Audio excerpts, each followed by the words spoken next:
বিধায়ক দিগন্ত কলিতাৰ বিপক্ষে কমলপুৰত শক্তি প্ৰদৰ্শনত নামিছে একাধিক প্ৰাৰ্থী। বিজেপিৰ জ্যেষ্ঠ নেতা অংকুৰ দাসে আৰম্ভ কৰিছে জনসম্পৰ্ক অভিযান।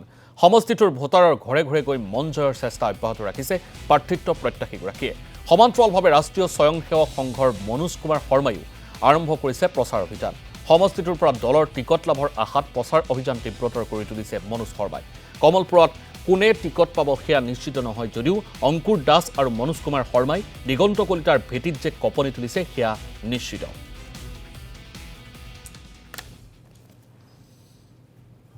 আপোনালোকৰ জ্ঞাত মই আগন্তুক বিধানসভা নিৰ্বাচনৰ কমলপুৰ সমষ্টিৰ ভাৰতীয় জনতা পাৰ্টীৰ টিকট প্ৰত্যাশী মানুহ।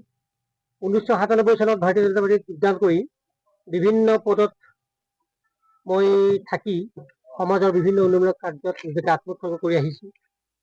এইবেলি ৰাইজৰ আহ্বান, মোৰ আহ্বান নহয়, ৰাইজৰ আহ্বান, মই আগবাঢ়িব লাগে। 2021 চনতো মই নিৰ্বাচনত টিকট বিচাৰিছিলোঁ। আমাৰ স্বনামধন্য কৰ্মদক্ষ মুখ্যমন্ত্ৰী মহাশয় হিমন্ত বিশ্ব শৰ্মা ডাঙৰীয়াই কমলপুৰ আৰু কৰৰাৰ মিটিঙত ৰাজহুৱা সভাত কথা দিছিল যে আমি অংকুৰ দাসকো চাম। যোৱাবাৰ নিৰ্বাচনত দিগন্ত কলিতা যাই টিকট লাভ কৰি বিজয়ী সাব্যস্ত হ'ল। আমি সৰ্বতোভাৱে সহায় কৰি দিলোঁ।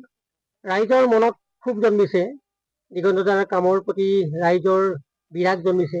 সেইবাবেই যিহেতু এই চিটটো এক কঠিন সময়ত বিজয়ী ধ্বজা আমাৰ বিজেপিয়ে উৰাবলৈ সক্ষম হৈছিল যাদৱ ডেকা দিনত।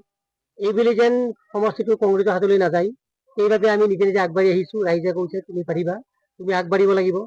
এই বিশ্বাসক মূলমন্ত্ৰ হিচাপে লৈ আজি মই জনসম্পৰ্ক অভিযান কৰিছোঁ। ইতিমধ্যে মই পুৰণি জালুকবাৰী, বৰ্তমান কমলপুৰৰ আমাৰ বেজেৰা চকত সমূহ ব্যৱসায়ীৰ লগত কথা পাতিছোঁ।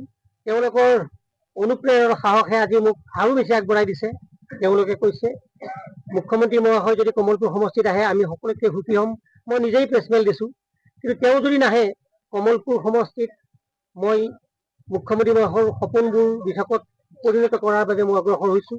কাৰণ আমি জানো নিচলা মানুহ, ই ৰিক্সা চলোৱা মানুহ, হাজিৰা কৰা মানুহৰ জীৱনৰ ৰাস্তাত কিমান কঠিন হয়। সেইবাবে আজি আপোনালোকৰ প্ৰচাৰ মাধ্যমে যদি মই ক'ব খোজোঁ, যদিহে সমাগত নিৰ্বাচনত মই বিজেপিৰ টিকট পাওঁ তেনেহ'লে মই এইটো অত্যুক্তি কৰা বুলি নাভাবিব। অসমৰ ভিতৰত মুখ্যমন্ত্ৰী মহাশয়ৰ পিছত বেছিকৈ ভোট পোৱা মানুহটো মই হ'ম। লক্ষাধিক ভোটত মই বিজয় সাব্যস্ত কৰিম, এয়া মই কথা দিব পাৰোঁ।